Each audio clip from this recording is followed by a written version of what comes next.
فاذكروني اذكركم واشکروا لی ولا تکفرون.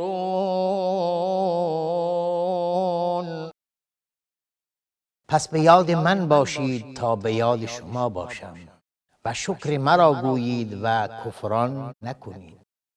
بسم الله الرحمن الرحیم. الحمد لله رب العالمین و الصلاة و السلام علی سید المرسلین سیدنا و نبینا محمد و علی آله و صحبه اجمعین.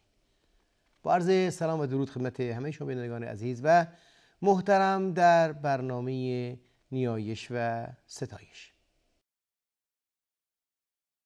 امیدوارم که باز هم تونسته باشیم مطالب بیشتری در باب افتتاح نماز یاد بگیریم و در اون چه که در برنامه‌های گذشته گفته شد در ضمن اون برنامه‌ها تونسته باشیم باز هم مطالبی رو یا دعاهای بیشتری رو حفظ کرده باشیم و برای حفظ اون سعی و تلاش کرده باشیم و با این حفظ و سعی و تلاشی که در این باب کرده باشیم نمازها و عبادات خودمون رو کیفیت بهتر و بیشتری داده باشیم.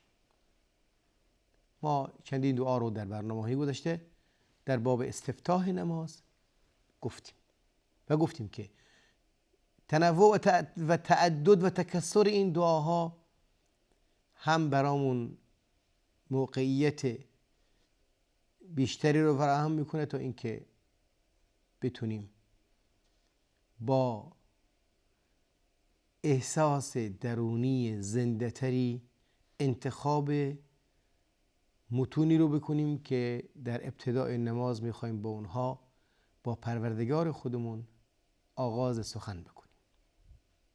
در هر جلسه‌ای، در هر برنامه‌ای، در هر ارتباطی ما یک ابتدایی داریم. عموماً آغاز سخن نکته ابتدایی هر رابطه‌ای هست. به این آغاز سخن یا این مقدمه بسیار ارزشمند و مهم هست. عموما برای این مقدمه خیلی ها آمادگی میکنن، خیلی ها سخنان متعددی رو انتخاب میکنن و گفتارهای مختصری رو برمیگزینند. الله متعال از طریق نبی خودش برامون نمونه های مختلفی از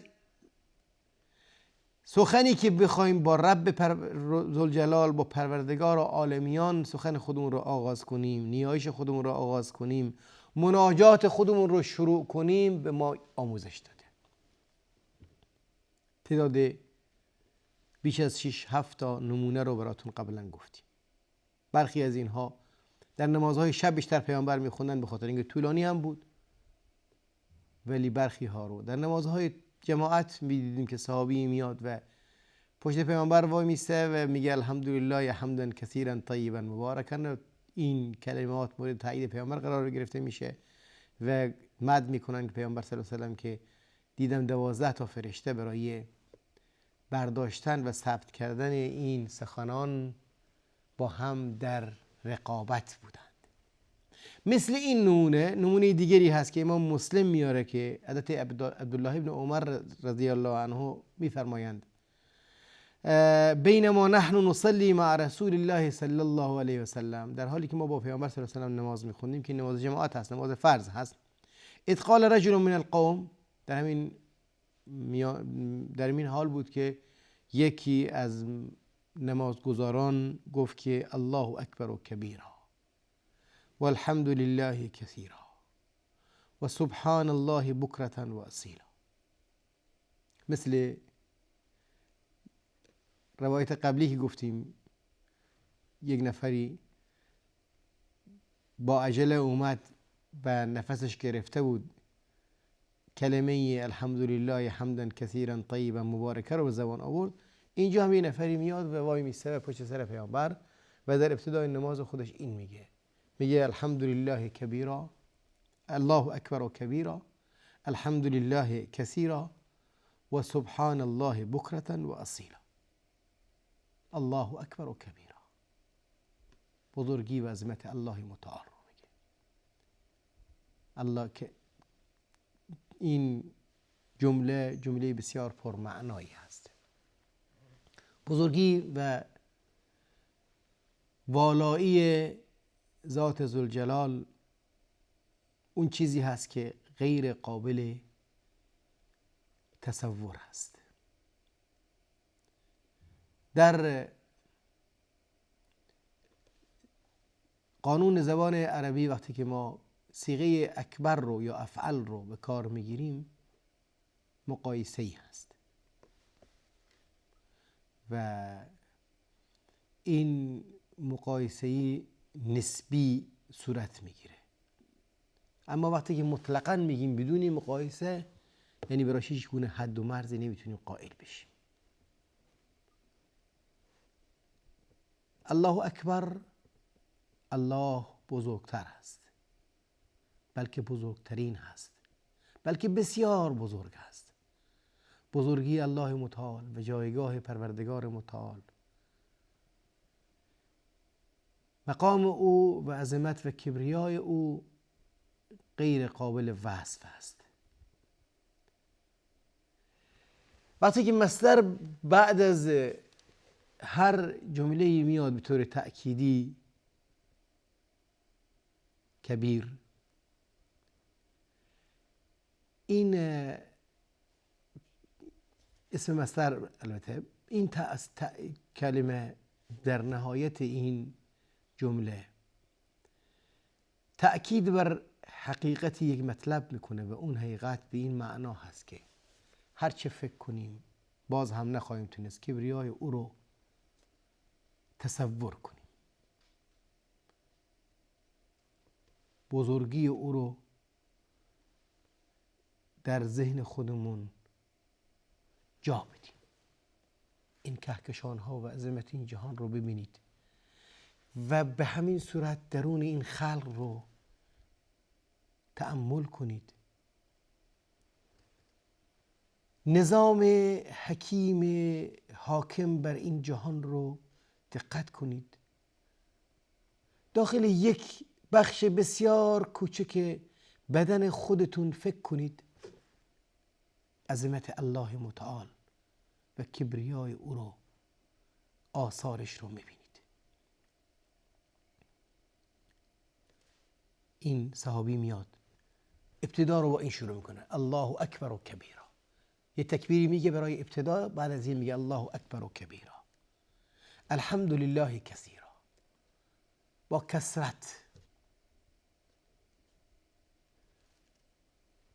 حمد الهی رو میگم. حمد مخصوص پروردگار هست با کثرت، بدون حد و حساب. هرچی بگیم کم گفتیم در کمال رب ذوالجلال.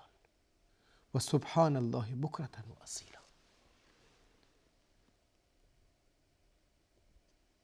تسبیح پروردگار، منزه بودن رب ذوالجلال رو میگیم صبح و شب. صبح و شب گفتن یعنی دائما، یعنی نه که فقط در صبح در شب.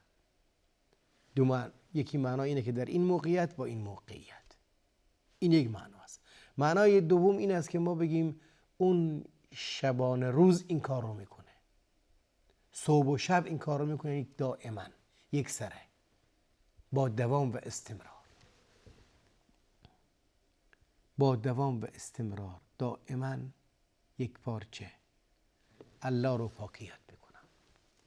پاکی از اون چیزی که خلق در حق ستم میکنند، پاکی از اون چیزی که خلق در رابطه با او به اشتباه میرن، پاکی از اون چیزی که خلق در رابطه با عبودیت او کوتاهی میکنند، پاکی از اون چیزی که خلق مخلوقات او رو با او برابر قرار میدن، پاکی از تمام اون چیزی که شایسته و بایسته ذات و کبریا و عظمت او نیست. به پاکی یاد میکنم. اعتراف میکنم به کوتاهی خود و همه خلایق. به پاکی یاد میکنم الله رو از اون چیزی که خلائق بدون دلیل و بدون حجت به اون نسبت میدن و شایسته اون نیست. این جملات رو به زبون میاره پیامبر صلی الله علیه و سلم. فقال رسول الله صلی الله علیه و سلم، پیامبر فرمودن که من القائل کلمت کذا و کذا. این کلمات رو کی به زبان آورد؟ کی گفت الله اکبر و کبیرا، الحمد لله کثیرا، سبحان الله بکرة و اصیلا؟ قال رجل من القوم، یکی از افرادی که در بین نمازگزاران بود گفت من یا رسول الله. قال عجبت لها، من به شگفتی اومدن از این عمل کرد. فتحت لها ابواب السماء، دروازه های آسمون برای این کلمات باز شد. دقت کنید، کلمات کوتاست ولی پرمعناست. کلمات کوتاست ولی مؤثر هست. کلمات کوتاست ولی ارزشمند هست. گاهی هست که انسان جمله های بسیار طولانی رو میگه، ساعتها صحبت میکنه، ولی اون سخنی که باید بگه رو نمیگه. توفیق الهی هست.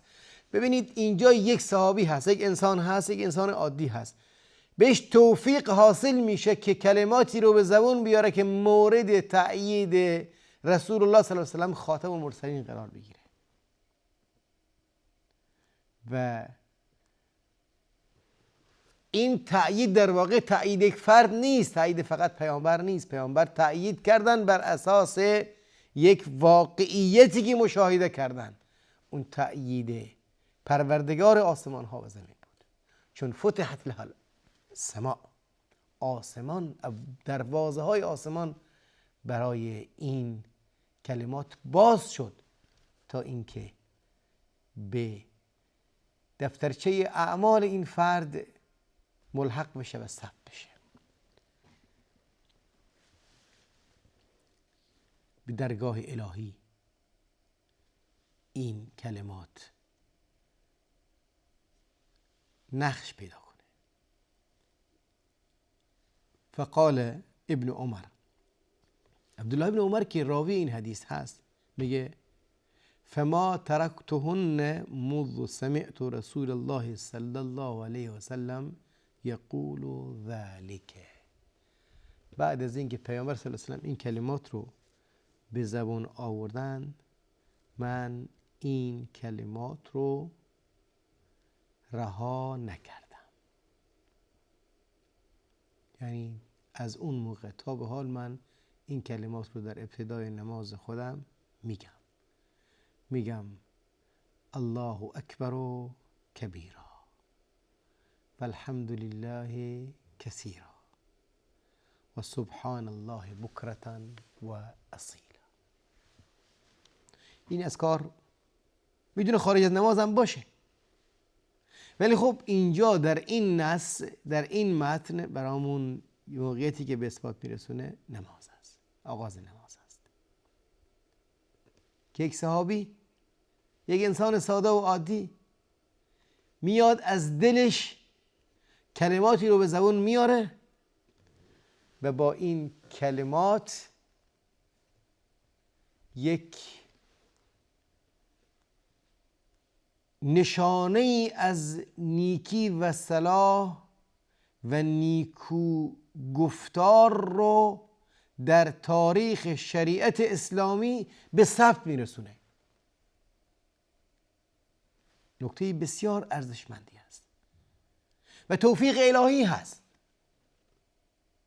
در بحث عبادات خب اون چی که اتفاق افتاده این هست که عبادات از جانب پروردگار متعال برامون در قالب شریعت معینی ثبت شد و تکمیل شد.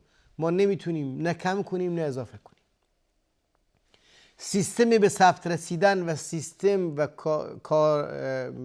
روشی که الله متعال برای تدوین شریعت خودش برای امت محمد صلی الله علیه و سلم برگزید این بود که به طور تدریج با نقش ایفا کردن مخاطبین در شرایط مختلف زمانی و مکانی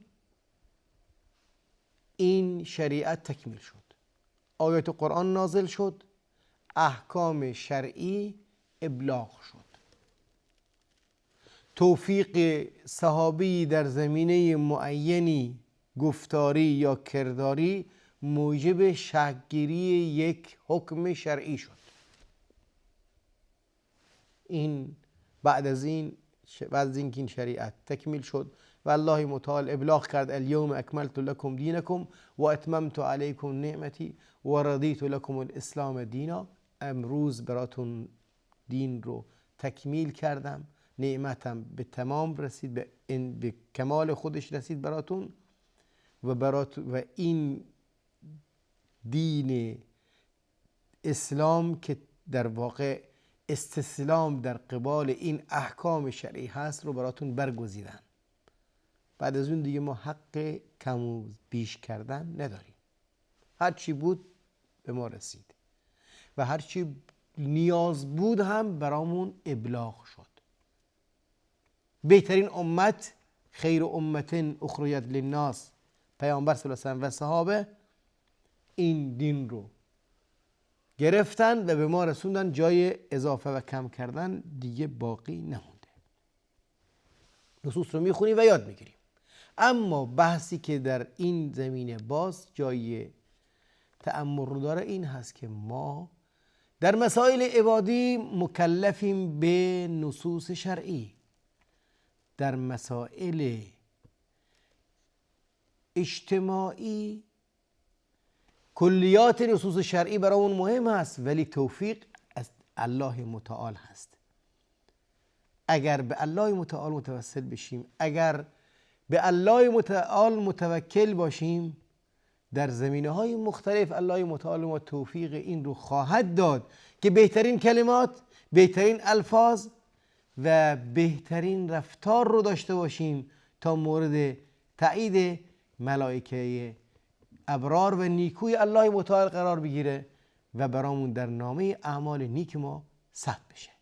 این دعا رو هم به خاطر بسپارید.